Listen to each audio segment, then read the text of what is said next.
जब मुंबई का मैंने घर छोड़ा तो बिहार में लाखों निषाद के दिल में मैंने घर बना लिया है। मुझे कोई फर्क नहीं पड़ता है और मुकेश सहनी के पास रहने के लिए बहुत सारा घर है। तो आज ये गाली दे, आज हम लोग संघर्ष करेंगे और मुझे पूरा भरोसा 2030 तक हम ऐसी शक्ति, ऐसी ताकत बनाएंगे कि हमारे आने वाला पीढ़ी को कोई गलत नहीं बोलेगा। जिस जुबान से गलत बोलेगा उस जुबान को खींचने का ताकत हम आने वाले समय में बनाएंगे। ऐसी ताकत हम रखते हैं। जब हमारे एक भाई को बंगाल में आरक्षण मिल सकता है, जबकि बिहार, बंगाल, उड़ीसा, झारखंड एक ही राज्य था, और जब हमारे एक भाई को आरक्षण मिल सकता तो एक भाई को क्यों नहीं मिल सकता?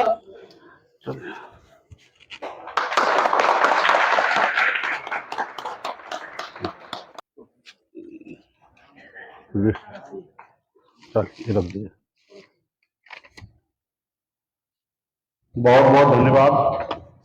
आज अमर शहीद जुब्बा सहनी सभागार में तमाम हमारे मीडिया बंधु यहाँ पर उपस्थित हुए हैं।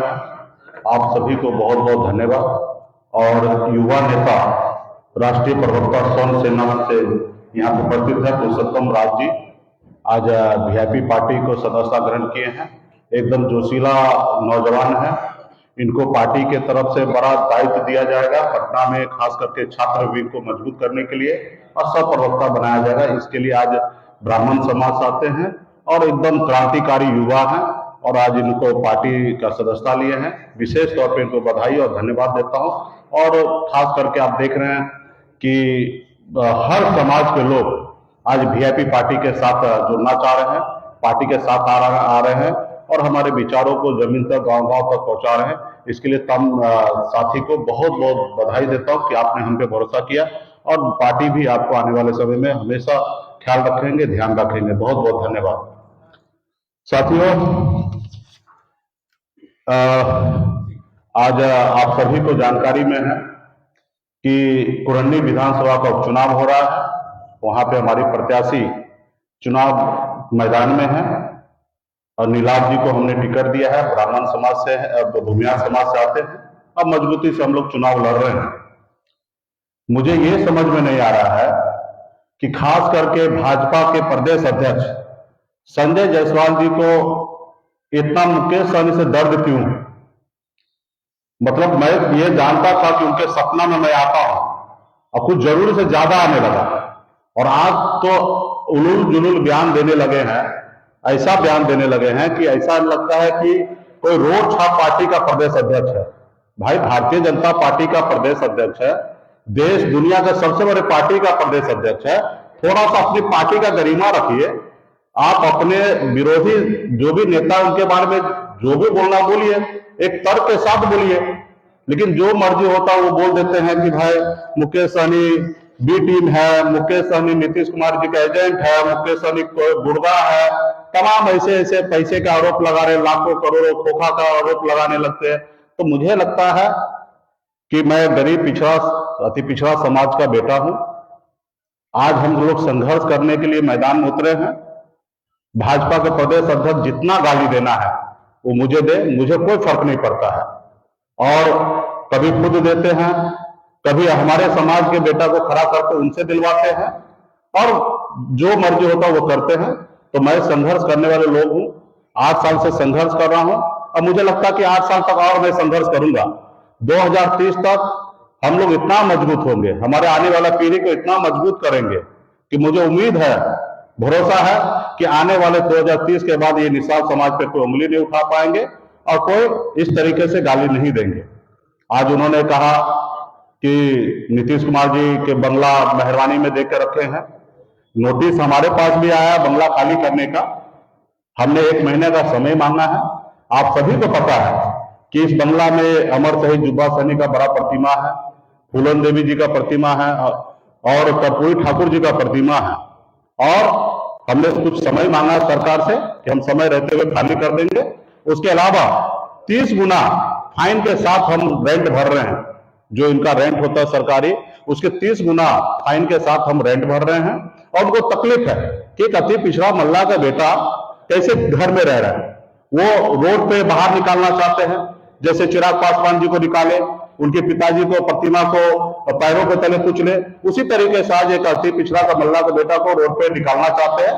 एक बार तो उन्होंने हमारे विधायक को खरीद लिए, हमें पार्टी को तोड़ दिए, हमें रोड पे ला दिए और आज चाहते कि रोड पे फिर ला दे।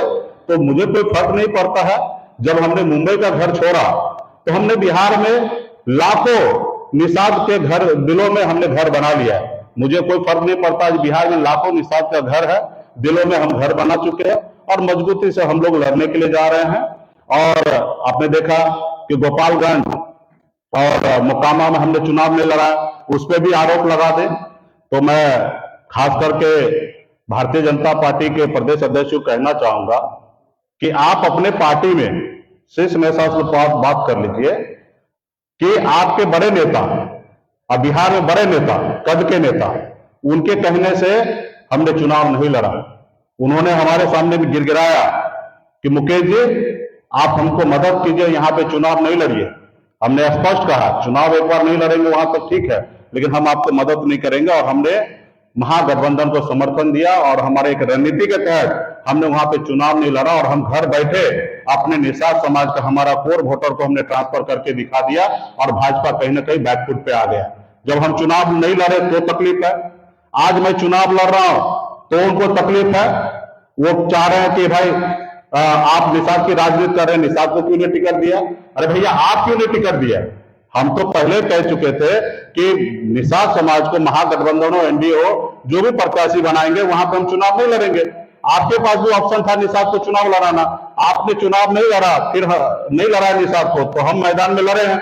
आप तीन तीन पार्टी के से गठबंधन करके रखे, एक तरफ महागठबंधन 7 पार्टी के साथ, आप चाहते हैं कि हम यूं ही बेवकूफ बने रहे, एक जात से आप चुनाव जीता जा सकता। हमने वहां पे मजबूती से भूमियार समाज से हमने वहां पे अपर कास्ट में हमने टिकट दिया है और हम उनसे गठबंधन किए, हम जनता से गठबंधन किए। आपके जैसे हम चिराग पासवान जी के पास घुटने पे टेक नहीं दिए, आपने हमारे पास भी घुटने पे टेकने के लिए आए थे, लेकिन हमने आपकी बात नहीं माना। आपने चिराग पासवान जी के पास घुटने पे टेका, हमने तो जनता के बीच में गए और जनता से गठबंधन किया। मुझे पूरा भरोसा है कि निषाद समाज को जितने बड़े संख्या में वहां वोट है, उसी तरीके से वहां पे अपर कास्ट का 65,000 वोट है और अपर कास्ट भी अगर चाह लेगा कि हमारा अपना समाज का बेटा यहाँ से प्रतिनिधित्व करे तो निश्चित तौर पर वहां पर हम चुनाव जीत के आएंगे। और इसी पॉलिसी के साथ हम लोग वहां पे चुनाव लड़ रहे हैं। हम कोरम पूरा करने के लिए चुनाव नहीं लड़ रहे हैं, हम वहां पे चुनाव जीतने के लिए लड़ाई लड़ रहे हैं। और मैदान में आपने देखा कि बचाव में हमारे पास अपना आधार वोट 30,000 है, यहाँ पे हमारा अपना आधार 30-35,000 वोट है। यहाँ पे जिसके पास 50-55,000 वोट आएगा उनका चुनाव जीत होगा और हमें 15-20,000 वोट चाहिए। अगर भूमियार समाज अगर पूरा अपर कास्ट हमें वोट दे देते हैं तो हम 15 से 20,000 वोट से हम जीतेंगे।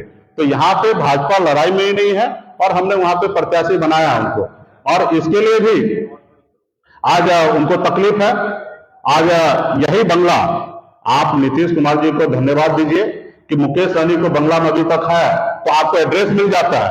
ठीक 4-5 दिन पहले, जो 3 महीना पहले बिहार सरकार के मंत्री थे भाजपा के, वो इस बंगले में रात को 11 बजे आए और हाथ पैर जोड़ रहे हैं कि मुकेश जी हमारे साथ, हमको मदद कीजिए।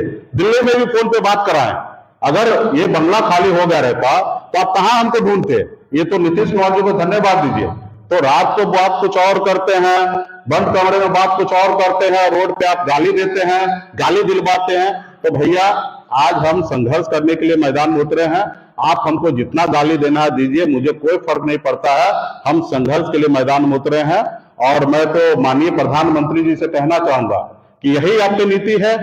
आप सबका साथ सबका विश्वास और विकास करने की बात करते हैं। आप कहते हैं अपने आप को मैं अति पिछड़ा का बेटा हूं, और आपकी पार्टी के लोग देखिए किस तरीके से अति पिछड़ा को बेटा को आज खड़ा हो रहा है, उसको आप खत्म करने में लगे हुए हैं। आज हमारे पार्टी को आपने तोड़ दिया, हमें बाहर कर दिया। तो इसके लिए कहीं ना कहीं माननीय प्रधानमंत्री जी को, गृह मंत्री जी को भी सोचना चाहिए। उनके पार्टी के लोग बिहार में किस तरीके से कर रहे हैं कि मुझे लगता है कि उनकी दिमागी हालत आज भाजपा प्रदेश अध्यक्ष का ठीक नहीं है। और यहाँ कोलवर में भी सुने हैं माननीय मुख्यमंत्री जी एक पागल खाना का उद्घाटन भी 2 महीना पहले किए हैं। तो मैं तो चाहूंगा कि भाजपा के बड़े नेता ये आपके नाव डुबाने वाले हैं। इससे पहले संजय जायसवाल जी को ये पागल खाना भेज के उनकी दिमागी हालत ठीक करवाइए, क्योंकि एक भाजपा के प्रदेश अध्यक्ष बताइए बच्चे के जैसे रो रहे हैं, बच्चे के जैसे गाली दे रहे हैं, वो भी पिछड़ा समाज के लोगों को गाली दे रहे हैं। तो ये करना बंद करें, और मैं मुंह खोलूंगा ना तो भूचाल आ जाएगा। हमको चुप रहने दीजिए, हम चुप हैं, नाम नहीं ले रहे हैं तो नहीं लेने दीजिए। नहीं तो हमने कहा ना 4 दिन पहले आपके एक पूर्व मंत्री बंगला में आके गया, हाथ पांव जोड़ के गया, दिल्ली में बात कराएं। और जब हम चुनाव नहीं लड़े, वो भाजपा का बड़ा नेता, जब संजय जायसवाल चड्डी पहनना नहीं सीखे थे, उस समय से बड़ा नेता है, उनकी इज्जत मैंने किया, इसलिए हमने 2 जगह चुनाव नहीं लड़ा। वहां पे हम पे आरोप लगा दिया कि आपने महागठबंधन से पैसा ले लिया, इससे पैसा ले लिया। अरे भैया, आप अपने नेता से बताओ कि कितना पैसा दिए हम चुनाव नहीं लड़े, ये आप स्वयं आप डिक्लेयर करो। और आप भाजपा के बड़े नेता जो बिहार में कुछ नेता है वजूद वाला, जैसे नित्यानंद राय जी हैं, ऐसे लोग बोले प्रेस कॉन्फ्रेंस करके, मैं कल नाम के साथ डिक्लेयर करूंगा। तो अभी हम नाम नहीं बोल रहे हैं, तो ये आपका गरिमा है, इसलिए शांति रहिए। और निषाद समाज का बी टीम हम अगर दूसरे का, तो आप ए बना लीजिए ना, आप ए बना लीजिए। मेरा नाम क्या है, निषाद को आरक्षण लागू कर दीजिए और मैं आपके ए टीम में आ जाता हूं, बगैर कंडीशन का, बगैर शर्त का। लेकिन आप वो करेंगे नहीं, आरक्षण देंगे नहीं। और मैं अगर यहाँ पे चुनाव लड़ रहा हूं, किसी को समर्थन दे रहा हूं, तो आपको तकलीफ हो रहा है। ये पार्टी वोट काटने के लिए नहीं है, ये पार्टी 2018 में बना और 20 तक 2 साल में इस पार्टी के पास इतना ऊर्जा है, इतना ताकत है कि 2020 का सरकार जब बना, उस सरकार बनाने में अहम रोल वीआईपी पार्टी का था। जितना रोल अगर बीजेपी का था, 74 विधायक के साथ उनके पास अगर उतना रोल था, सरकार बना, वही रोल हमारे पास था। अगर हम समर्थन नहीं देते तो भी सरकार नहीं बनता, जेडीयू समर्थन नहीं देते तो भी सरकार नहीं बनता, मांझी जी समर्थन नहीं देते तो भी सरकार नहीं बनता, और भाजपा समर्थन नहीं देता तो भी सरकार नहीं बनता। यानी कि 4 पार्टी मिलकर सरकार बनाए, और 74 हो या 4 हो, सबके पास पावर वही था सरकार बनाने में। तो इसलिए ये पार्टी चुनाव लड़ने के लिए और जीतने के लिए आया है। इसलिए शांति से आप लड़िए, जनता के बीच में जाइए, हम भी जनता के बीच में जाएंगे, हम भी अपनी बात रखेंगे। हम अपने लोगों के लिए लड़ाई, हक अधिकार के लिए लड़ाई लड़ते हैं। आपको ए टीम बनाना है, कल दिल्ली में घोषणा कर दीजिए कि निषाद को आरक्षण लागू करते। भैया, दिल्ली में आरक्षण है, बंगाल में आरक्षण है, देश एक है, संविधान एक है, देश के प्रधानमंत्री एक है, फिर हमें आरक्षण क्यों नहीं मिल रहा है? या आप आके प्रेस कॉन्फ्रेंस करके बोल दीजिए कि मुकेश सहनी जी, जो आप मांग कर रहे हैं वो जायज नहीं है, नाजायज है, हम कल से आरक्षण मांगना बंद कर देंगे। आपने 2014 में हमसे वादा किया, आपने आरक्षण लागू नहीं किया। 15 में आपने वादा किया, आरक्षण लागू नहीं किया। 20 में वादा किया, आपने आरक्षण लागू नहीं किया। तो भाई 3-3 बार आपने वादा करके आरक्षण लागू नहीं कर रहे, या बता दीजिए कि हम गलत मांग कर रहे, तो हम परसों से मांगना बंद कर देंगे अगर नाजायज मांग है तो। जब हमारे एक भाई को बंगाल में आरक्षण मिल सकता है, जबकि बिहार, बंगाल, उड़ीसा, झारखंड एक ही राज्य था, और जब हमारे एक भाई को आरक्षण मिल सकता तो एक भाई को क्यों नहीं मिल सकता? तो इसलिए हमारी एक पॉलिसी के तहत हम बिहार में लड़ाई लड़ रहे हैं, संघर्ष कर रहे हैं। और मैं तो कहा ना कि हम लोग मछली मारने वाले का बेटा है, सर उठा के जीना सीख रहे हैं। और ये लोग तरह तरह के गाली देते हैं, तरह तरह के आरोप लगाते हैं, तरह तरह के परेशान करने में लगे रहते हैं। आज बताइए, एक अति पिछड़ा का बेटा एक घर में बंगला में है, वो भी 30 गुना फाइन के साथ हम बंगला में रेंट देके रह रहे हैं, तो इनको इतना तकलीफ है भाई? अरे तकलीफ किस बात का? तो रोड पे उतर जाए, बोलिए आप आ जाओ सरकार। अगर ये इसका बस चलता, ये सरकार में रहता, तो अभी तक हमको बाहर करा देते। कर्पूरी ठाकुर जी का प्रतिमा बाहर फेंकवा देते हैं, जुब्बा सहनी जी का प्रतिमा बाहर फेंकवा देते हैं, पूरन देवी जी का प्रतिमा बाहर फेंकवा देते हैं। इसी विचारधारा के लोग हैं। आपने देखा कि रामविलास पासवान जी तो किस तरीके से, चिराग पासवान वहां से हटे तो प्रतिमा किस तरीके से फेंका गया। तो इस तरीके ये लोग विचारधारा तो ऊपर वाला भी देखे, और इसीलिए लोगों को बिहार के सत्ता से बाहर कर दिए। निश्चित तौर पर ये लोग आज सत्ता में रहता तो मुकेश सहनी आज यहाँ नहीं रहता। ये तो माननीय मुख्यमंत्री नीतीश कुमार जी को धन्यवाद देता हूं कि आज वो गरीब पिछड़े की बात सुनते हैं और करते हैं। हमारी ये बंगला हमने रजिस्ट्री नहीं किया, हम इसको खाली करेंगे। एक समय के साथ हमने लेके और 30 गुना ज्यादा फाइन के साथ हम रह रहे हैं, तो इसलिए हम समय के साथ हम यहाँ पे शिफ्ट कर लेंगे। तो इसमें भाजपा को पेट में दर्द क्यों हो रहा है?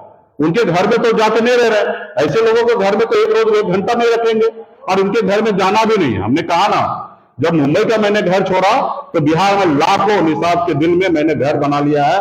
मुझे कोई फर्क नहीं पड़ता है, और मुकेश सहनी के पास रहने के लिए बहुत सारा घर है। तो आज ये गाली दे, आज हम लोग संघर्ष करेंगे, और मुझे पूरा भरोसा 2030 तक हम ऐसी शक्ति, ऐसी ताकत बनाएंगे कि हमारे आने वाला पीढ़ी को कोई गलत नहीं बोलेगा। जिस जुबान से गलत बोलेगा, उस जुबान को खींचने का ताकत हम आने वाले समय में बनाएंगे। ऐसी ताकत हम रखते हैं, और इसके लिए आज हम संघर्ष करें। आज मुझे लफड़े में नहीं पड़ना है, हम गाली गलौज में नहीं जाना चाहते हैं। हम कोई विवाद में नहीं जाना चाहते।